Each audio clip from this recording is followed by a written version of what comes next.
It is Thursday, 8 o'clock, and Sunday, 8 o'clock p.m., and Sunday at 9 a.m., I have to be at a car meet with this thing.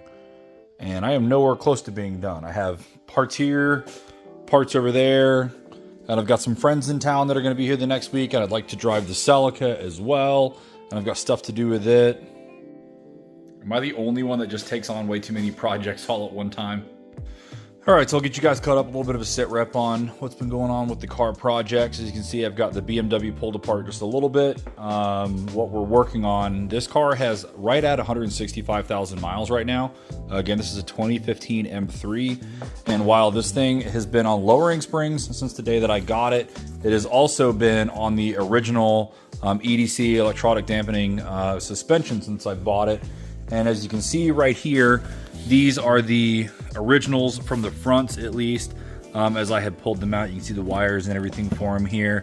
And as you can imagine, with any suspension component that's gone 160,000 miles, these were starting to ride kind of poorly.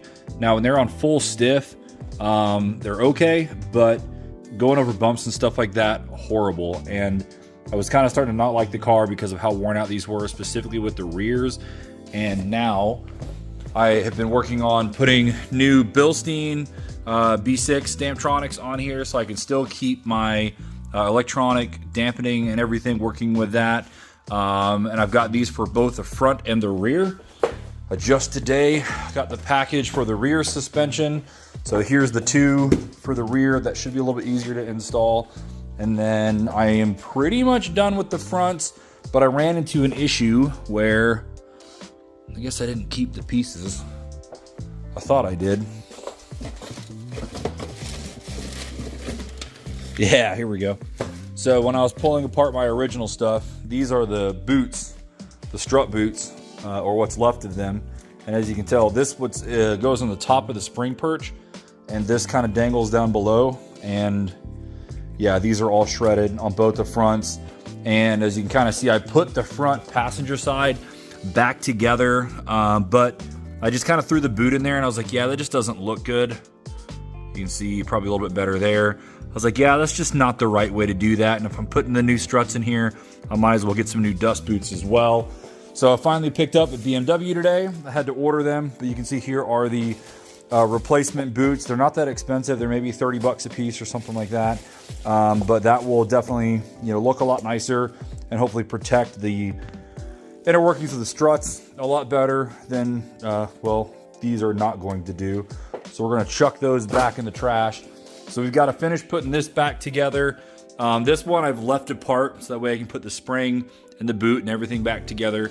I'll run the wires up for the EDC control that goes up here.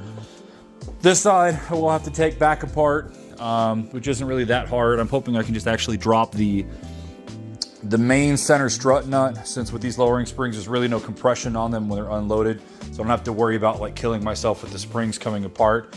And then with the rear, since the rear shocks are independent from the spring, as a lot of cars are, you probably can't really see it all that well underneath of here.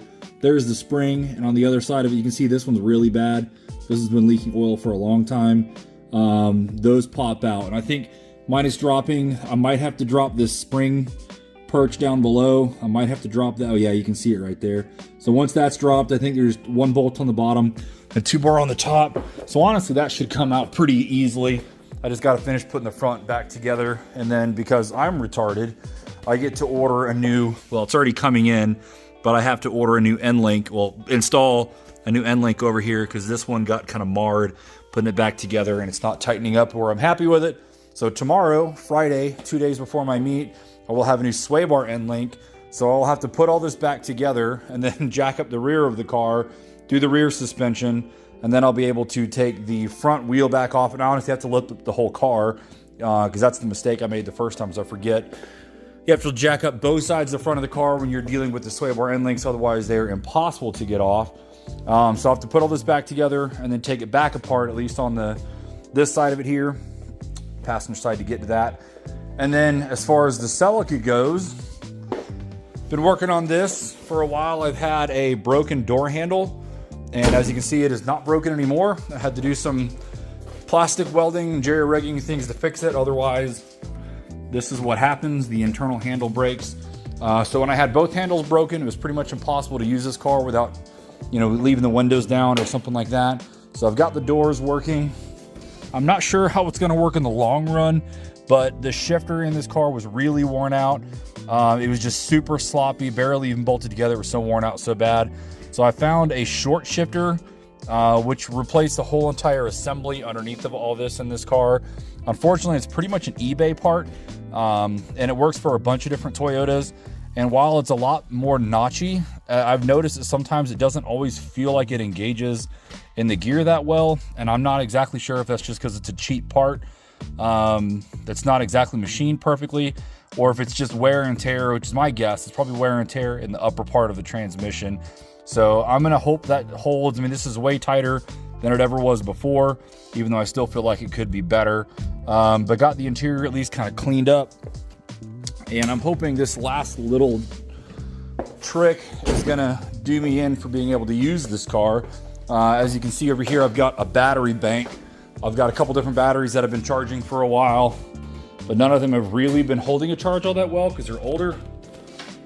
And the one I put in here that I thought was charged up isn't doing anything. And you can see this battery is really gross. I tried to wipe it down and I was gonna spray it off, but this battery is completely dead. It runs when it's jumped and then it won't charge. So that battery's trash. So I've got a brand new battery put in this one that I can keep on the tender because this car doesn't get driven a whole lot and that's what kills these batteries. But it's got the correct polarity because where the negative terminal is closer to the outside fender. So I'm gonna pop in this Toyota battery over here and make sure the Celica is good to go. I'm gonna put all this suspension stuff in the BMW tonight, and hopefully that means I will have the blue BMW, the green Celica, and I already worked on the black Celica, which is outside, putting a new radio in that one since the one that I had bit the dust and I had to replace it. So yeah, and it's 8 o'clock on a Thursday night and I work tomorrow and Saturday. So yeah, we should put this thing down and get working. All right, it's been a few hours. It's almost 1 o'clock, same night, but I think I've got most of the work done. All right, starting with the easy stuff, you can see my new Toyota battery is in the Celica, so that should take care of that minor thing. Now, I did have to try to massage the fenders a little more the other day. You can see these are pretty flared, and I've been having a little bit of an issue with these tires rubbing, which I never had with the previous tires. But with the RS4s that I've had on here for a few years, they're a little bit blockier, a little bit wider. So hopefully with the new battery and hammering on those fenders a little more, we're gonna have better clearance. We also have most of the BMW back together. I don't have it completely down on the ground yet.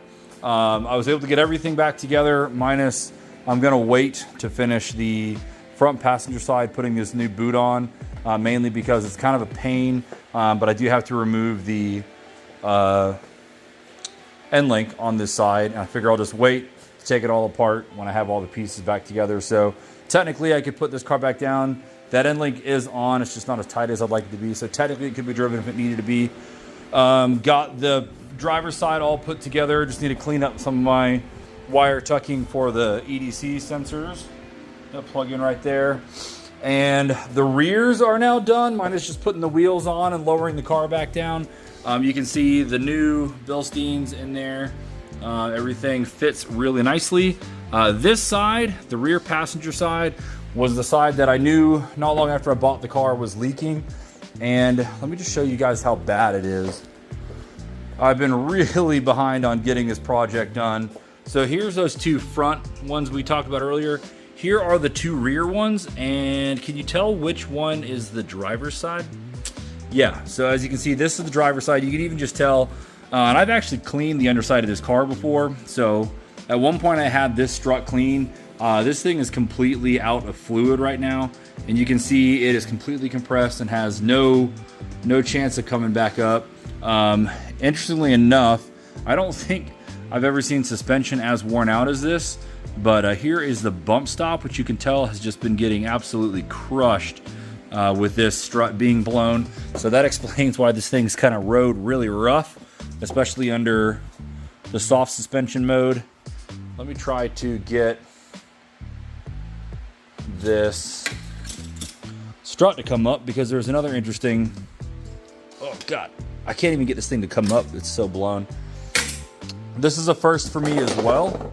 But if you look right here, there is actually corrosion going on inside.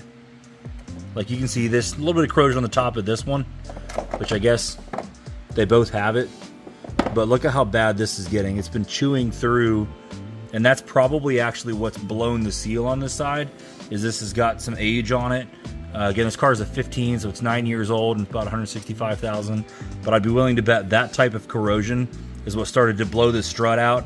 And then as it just got worse with the corrosion, it probably was just rubbing that whole O-ring or that seal inside there completely raw and causing all of the juice, all of the gas in there to come out, all the fluids to come out.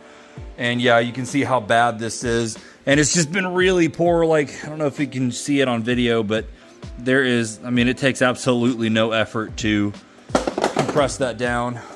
So yeah, the rear of this car has been pretty sketchy for a while. If I went over bumps, the traction control would kick off because there's a sensor back here over the rear suspension. Where is it? I don't know if I can get it on video. It's in an awkward spot. Down there, there's some linkage right there. And as this whole suspension moves up, that basically detects how much weight has been shifted to the rear. And if too much weight's been shifted to the rear, it'll actually cut traction, especially if there's some wheel hop from left to right. So that's been causing issues over bumps and stuff like that. So I think not only is this going to handle a lot better, but more importantly, I think it's going to ride a lot better. So we'll go ahead and get this thing back on the ground. We'll show you what it looks like. I will say this is one of those moments where you just want to go ahead and take a couple minutes to make something clean while you've got it off, and you can see the inside of the barrel of this wheel is disgusting. So here is the before, and here is a little after. Not bad, just a little bit of engine degreaser and some filthy dirty shop rags, and that looks a whole lot better than when it did before. I don't think these have ever been cleaned on the back sides, honestly. All right, it is back together. Again, it's not finished, at least as of right this second, but what is kind of funny, and I knew this was going to happen, is because the suspension is so new, it has almost raised it back up to stock ride height. I'd say it's at least raised it up ½ inch, if not maybe a full inch. But that is honestly because it has not settled whatsoever.